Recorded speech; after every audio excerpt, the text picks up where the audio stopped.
Halo, berjumpa lagi dengan saya Nafis dalam podcast Perawat di Jerman.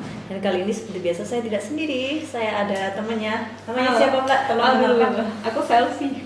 Oh Mbak Selfie. Dipanggil selfie. Aslinya mana Mbak? Aduh, Jawa Tengah. Oh, Jawa Tengah. Sama sih. Tahu dong. Iya. Mbak Selfie udah berapa lama ini di Jerman sekarang? 5 tahun.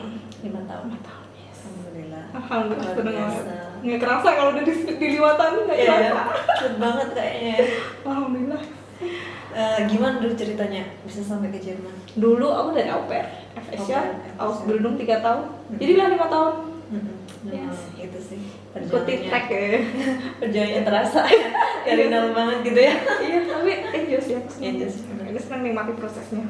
Tapi dulu tuh gimana, lulus SMA langsung kesini apa dari kuliah kesini? Aku dari kuliah aku kan D3 kebidanan. D3 kebidanan. Habis itu kayak kerja sebentar, habis itu kayak ada kayak hasrat-hasrat ingin keluar negeri. Jadi terus udah cari-cari itu terus akhirnya kayak udah mutusin buat ke Jerman gitu. Berarti 2018 kesini ya? Benar, alhamdulillah. September 2018. Oke, 2018 September. Kamu lebih lama kan di sini kamu? Iya sih, 2016. 2018 September. Iya. Dulu dapat infonya dari mana tentang Jerman ini? Internet sebenarnya, banyak kan internet, YouTube. Dulu tuh YouTube udah booming gitu kan. Internet sama blog, pokoknya baca-baca gitu kan kayak benar-benar nggak ada kenalan, nggak ada apa-apa buat ditanyain. Jadi Senekat udah itu memang ya. Iya, emang kayaknya harus gitu deh. Iya. Kalau nggak tuh kayak aduh banyak mikir tuh kayak aduh ya. Tapi akhirnya kayak dicoba terus alhamdulillah ketemu Cocok jalannya ya? gitu. Iya. Cocok sampai betah. Gimana?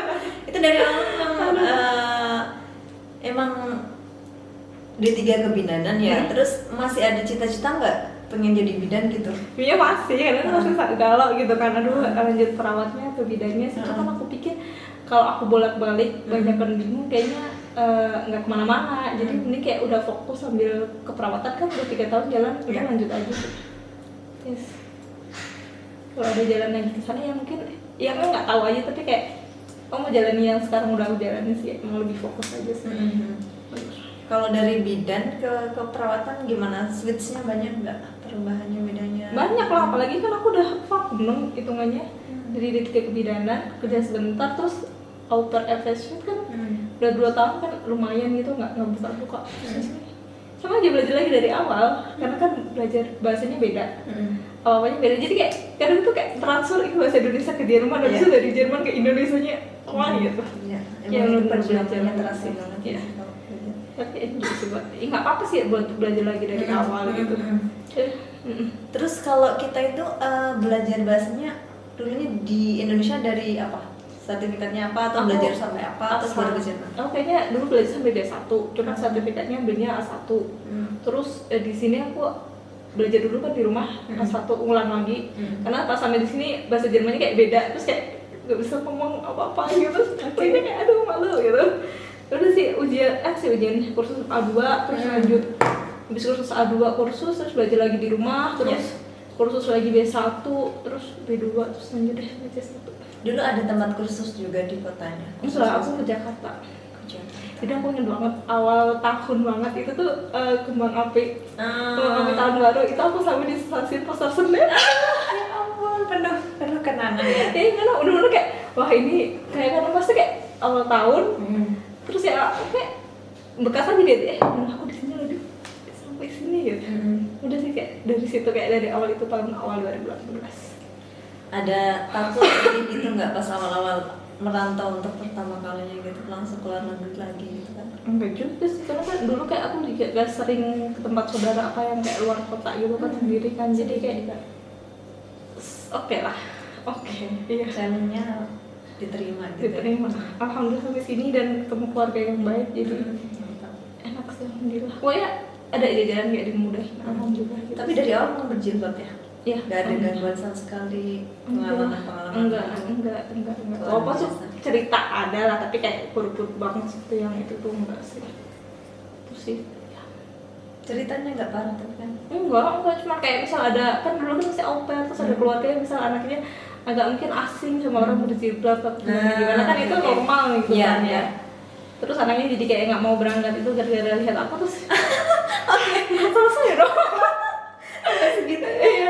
Oke. Tapi ya cerita buat seru. Maksudnya ya itu cerita gitu aja. Itu anaknya siapa yang nggak berangkat? Anaknya tetangga? Enggak, anak yang di tempat dulu les nari anak GF gitu kan. Mesti jadi kayak mau berangkat terus kira-kira lihat aku. Terus aku dibelain emaknya gara-gara iya kan. Iya nggak ngapa-ngapain juga aku gitu. Buat cerita-cerita aja sih. Tapi alhamdulillah super mana-mana aja sih. Terus habis itu melakukan au pair selama setahun. Yes. Ada nggak yang kayak shock culture gitu yang dialami pas awal-awal? Ada awal-awal tuh kayak lebih ke aku lebih ke makanan. Makanan sama cuaca biasa kan ya bang. Sekarang masih kadang-kadang.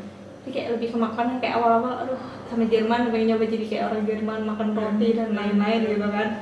Ya masuk seminggu 2 minggu habis itu kayak enggak deh aku balik sebagai orang Asia. makan nasi gitu. Okay. Jadi ini kayak ya udah masih makan nasi makan mana yang nyaman aja. Jadi kayak jadi dari situ kayak mulai adaptasi sih terus mulai kayak keluar ketemu orang-orang orang Indo dan banyak perkumpulan terus banyak makanan terus jadi kayak tambah teman masih lidahnya juga ketemu makanan orang Indonesia tuh kayak masih ngobatin rindu gitu. Jadi kayak walaupun jauh tapi rasanya kayak ada hal-hal yang kayak deketin lagi ke Indonesia gitu. Makanannya paling ini banget. Iya benar.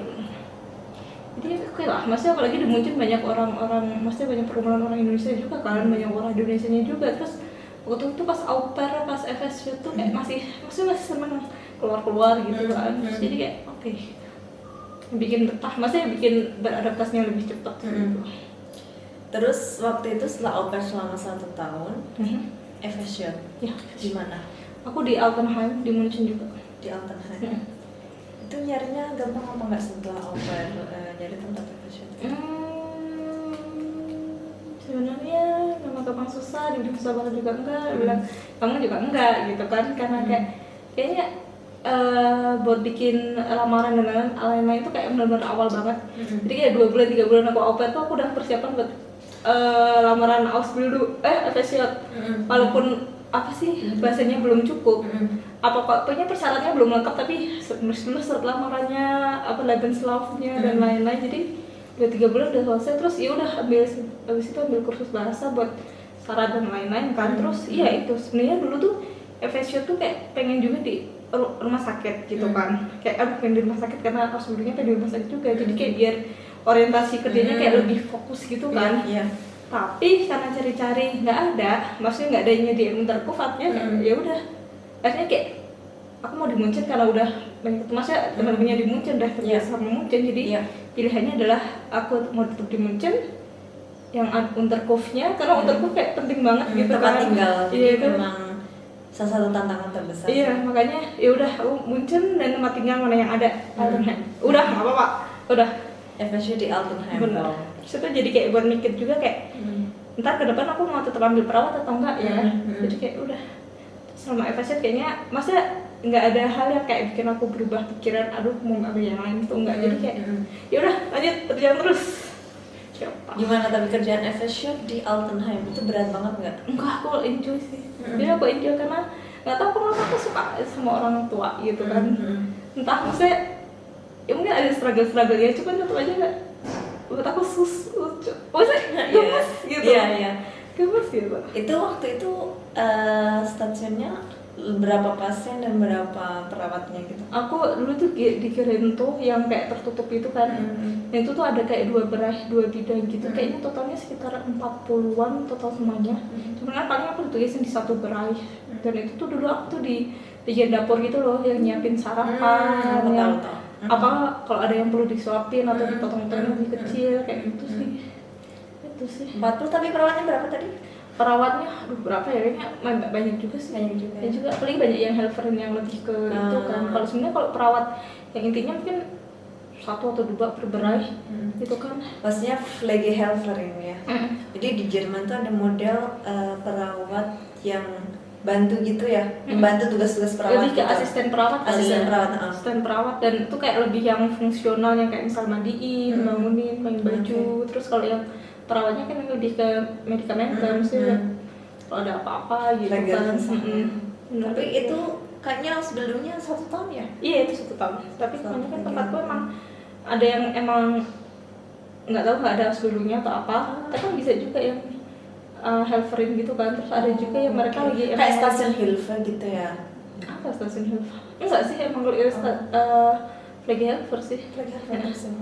Genau. Jadi stasiun Hilfe itu kalau di bangsal-bangsal di Jerman, dia itu semacam orang yang membantu tugas-tugas di bangsal itu. Kayak tadi kan bangsalnya tertutup, Geschlossene Station. Dia itu ya udah apa aja yang di situ bisa dilakukan biasa bantu, karena banyak banget biasanya pasiennya mereka bantuin entah nyiapin makanan, minuman, atau ya maksudnya kalau ada barang-barang yang di lemari belum ini kadang juga auffüllen juga kan, mengisi-ngisi lemari itu juga. Tapi kalau di itu tuh ada sendiri-sendiri gitu loh, jadi kayak bisa ada yang pakai helperin, ada yang bagian di dapur gitu kan, ntar ada yang bagian dekorasi, ntar ada yang bagian jalan-jalan, ada yang bagian berseptikum gitu. Bagus banget. Oke, jadi kayak yang bagian berseptikum tuh maksudnya kayak jadi orang lansia di situ tuh kan tinggal dan mereka biasanya lama ya tinggal di situ ya. Ya mereka tinggal di situ sampai meninggal ya. Iya, karena yang di kamu.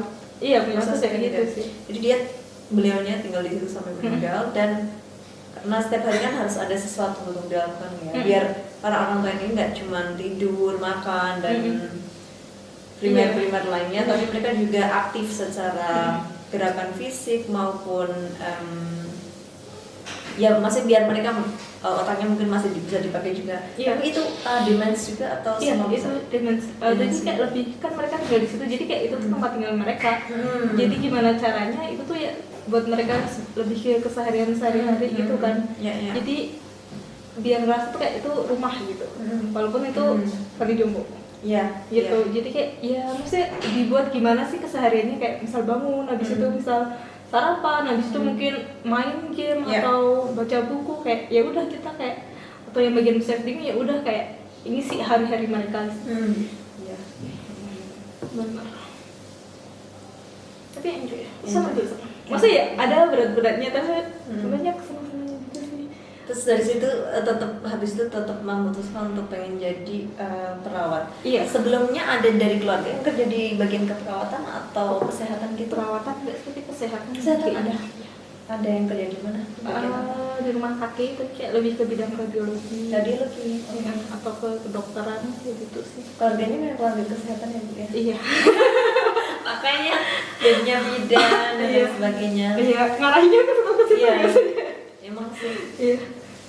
Kalau udah tahu lingkungannya gitu ya, kedepannya prospek-prospeknya. Iya, tapi kayak lagi jadi kayak lebih comfort zone, betul maksudnya kayak. Iya. Kalau misalnya guru terus keluarganya jadi guru-guru itu kayak ini kayak oke gitu. Ya. Terus kesehatan jadi kayak itu juga kayak itu. Paham sih. Terus habis itu kan FSO di situ 1 tahun. Terus juga mulai melamar Ausbildung. Berapa tempat yang dilamar waktu itu? Tempat nggak tahu, tapi karena aku kayak main di klinikum, jadi semua klinikum di Munchen aku daftarin. Ya cari aja di Google klinikum di Munchen, entah itu apa, daftarin aja semua. Jadi ya udah sih. Gitu. Kalau daftar kan ya beda sih, daftar kirim-kirim dulu aja. Enaknya di Jerman tuh gitu. Masih kayak simple, nyiapin berkasnya, lamarannya, CV, Lebenslauf itu kan. Terus kirim aja bebas kan, tinggal entar mana yang dipanggil, yang didapat respon itu yang kayak ini lampu hijau nih ya. Iya, makanya terus kayak enak gitu. Itu tempat yang selama ini dijadikan tempat Ausbildung itu yang pertama memberikan jawaban positif atau gimana? Enggak, sebelumnya juga ada yang lain. Ada yang lain, terus ada kayak sempet wawancara, ada juga yang rumah sakit lain yang kayak misal wawancara juga sih, tapi kayak lebih ke kayak praktiknya juga ada gitu. Dan klinikumku juga salah satu yang wawancara gitu kan. Terus akhirnya rezekinya di situ. Karena kayak tiap wawancara tuh abis itu kak doa, pokoknya aku tinggal lebih lama kayak kayak doa kan pasti yang terbaik kalau rezekinya di sini.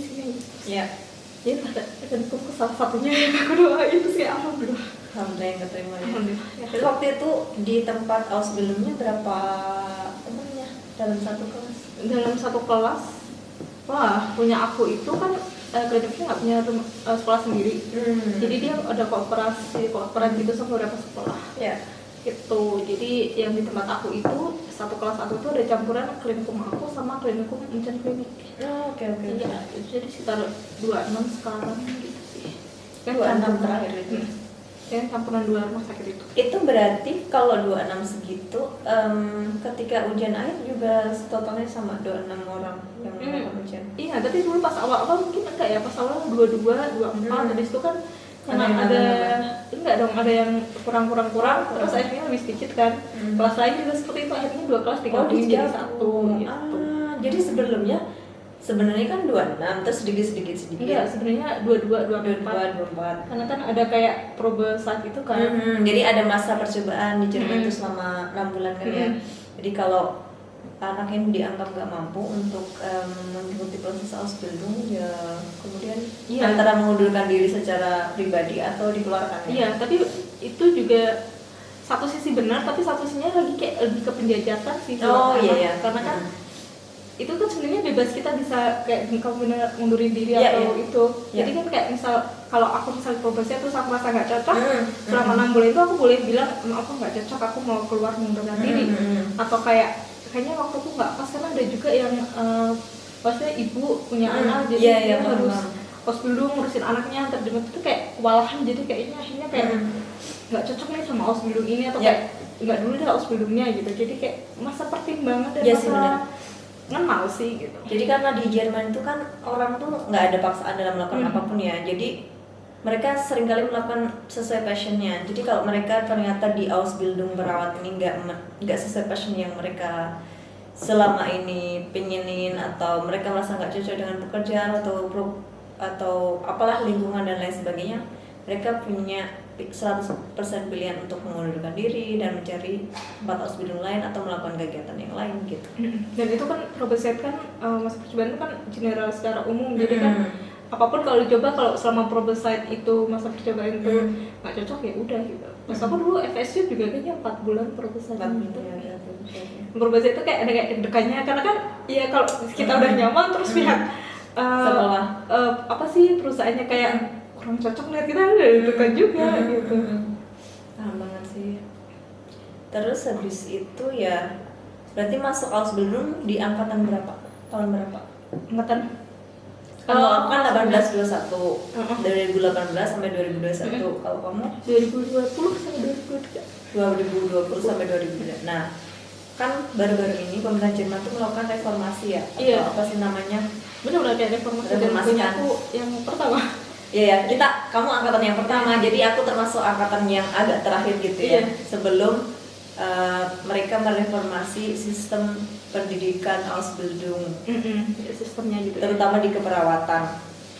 Nah, coba kemarin itu yang baru gimana aja sih? Yang direformasi yang bagian mana aja sih? Atau bedanya apa? Atau gimana sih kemarin pengalamannya Ausbildung langsung harus memilih sesuatu? Kalau saya sih kayak masuk sekolah perawat umum gitu aja sih. Jadi saya kalau di tahun saya itu kan ada perawat umum. Memang dari awal mau pengen jadi perawat umum, itu sekolahnya masuk situ.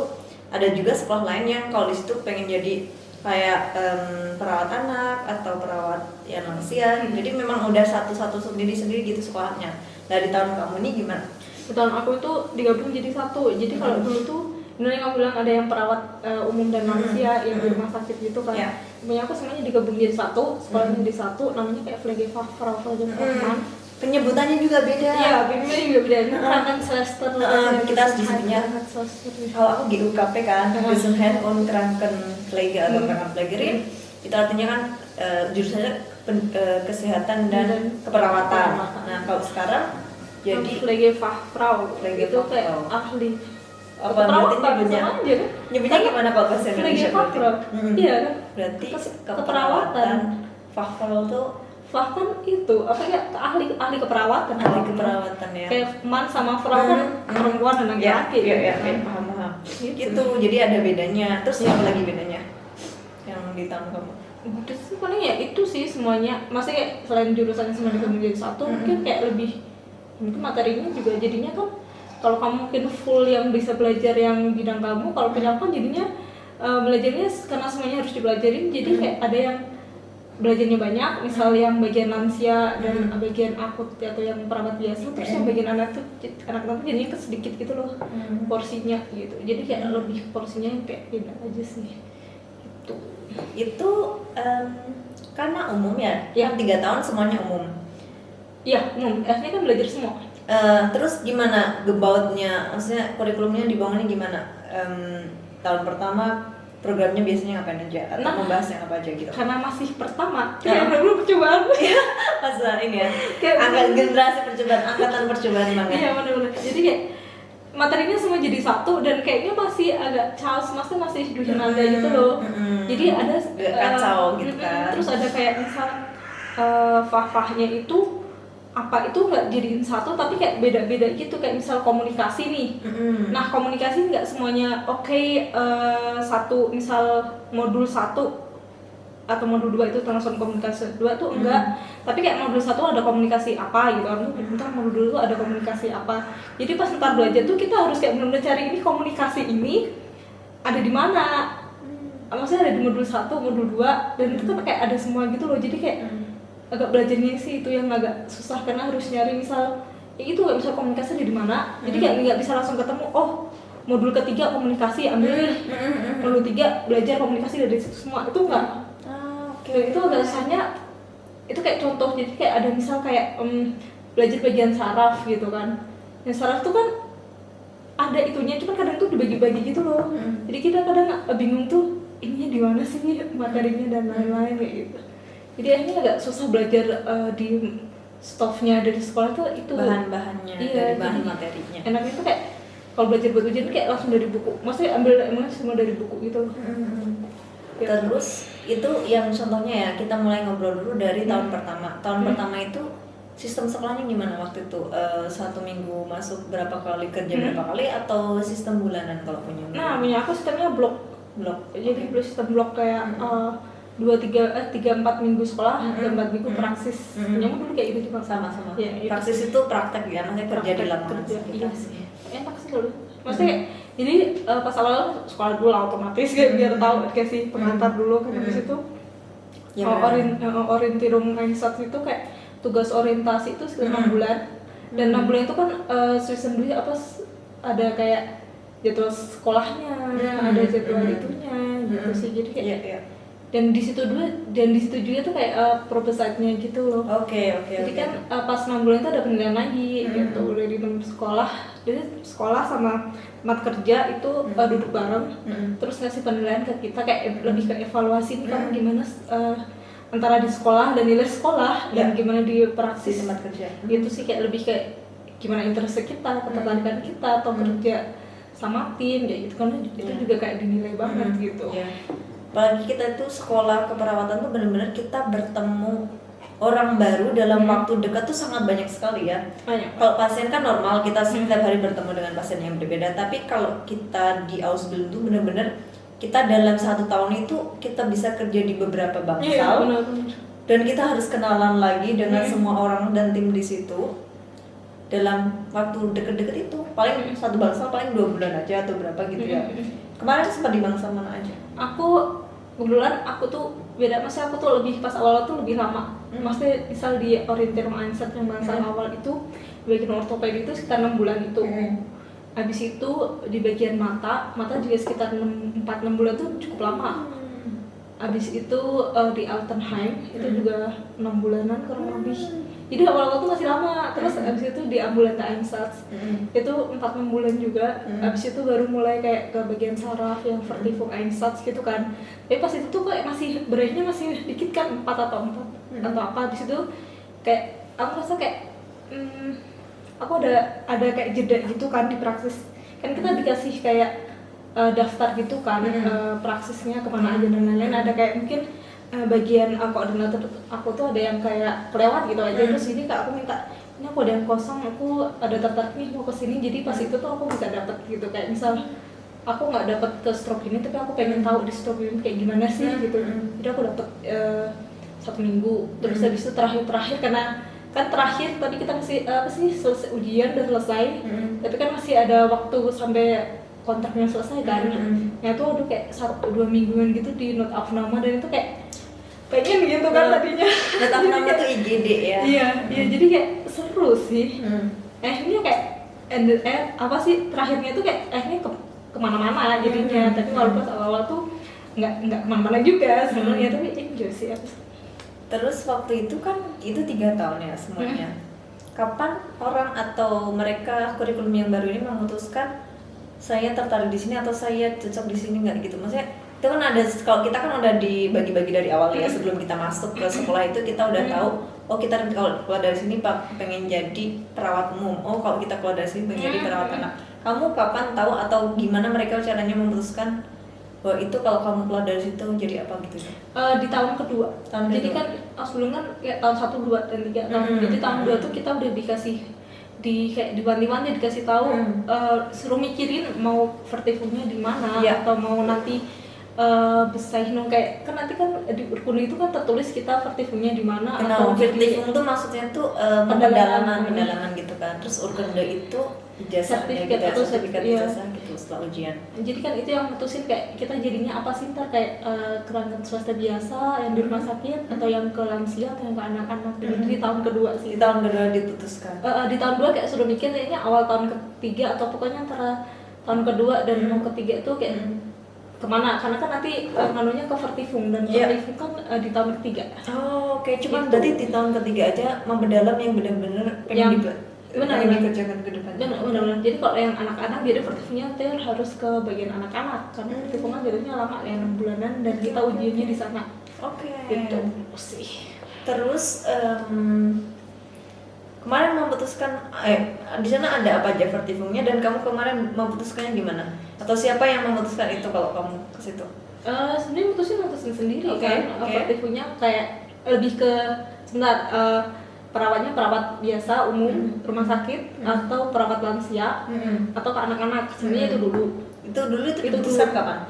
Iya, itu antara tahun kedua dan tahun ketiga. Oke. Terus habis itu sebenarnya kita bisa bonus atau kayak bisa minta kasih kayak apa ya, permintaan gitu. Iya, kita mau vertifumnya di mana gitu, itu bisa. Cuman pas aku emang nggak tahu aja di mana, jadi aku pas itu dapetnya di saraf. Oh, kamu vertifumnya di saraf. Dan benar saraf tuh banyak yang bisa dipelajarin gitu. Jadi kayak bersyukur banget. Bersyukur banget dapet di situ gitu. Oke. Terus di tempat aku tuh, rumah aku itu kayak stasiun yang baru. Itu tuh kayak Ausbildung Station gitu loh, jadi kayak itu kayak inovasi dari tempat kerja aku. Jadi memang khusus buat Ausbildung, bisa kayak persiapan di dunia kerja. Jadi banyak baru-baru ini gitu kan, ada program di mana rumah sakit itu mengizinkan suatu bangsal diambil alih dalam tanda kutip sama anak-anak yang masih sekolah. Iya. Jadi benar-benar ya pasien normal biasa, mereka datang seperti biasa, dokter ada seperti biasa kan? Biasa. Tapi yang ambil alih semuanya dari stasiun Leitung atau kalau stasiun Leitung tuh kebetulan kemarin masih stasiun mereka ya. Oke. Cuman berarti tugasnya ngapain aja? Kalau yang ambil alih itu. Enaknya sih, aku jelasin ya. Iya, gimana? Jadi kayak dulu kayak struknya dulu itu kayak Ausbildung Station seperti stasiun pada umumnya sebenarnya. Cuman jatuhnya kerangka swasternya entah lebih sedikit entah apa, jadi kayak ada jadi kan satu bangsal atau dibagi 2, depan sama belakang. Oke. Jadi satu bangsal itu sekitar 24 dibagi 2. Nah, harus ada satu kerangka swaster yang examinator yang ambil satu. Maksudnya dia bertanggung jawab satu berai.